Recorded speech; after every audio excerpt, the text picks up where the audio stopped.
Okay, returned to my motorcycle today, and I just checked on it a few days ago. It started fine, actually even rode it, but my security light is blinking. However, it doesn't have a strong signal. Don't see a strong indication that it's working. When I press the button to turn on the power, nothing.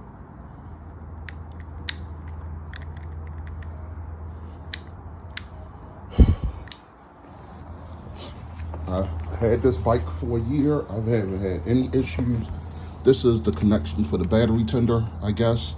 I haven't had to use it because I've actively rode my bike. Haven't had any issues until today. This really sucks. I wanted to go riding today. So again, I've been riding my bike, no issues.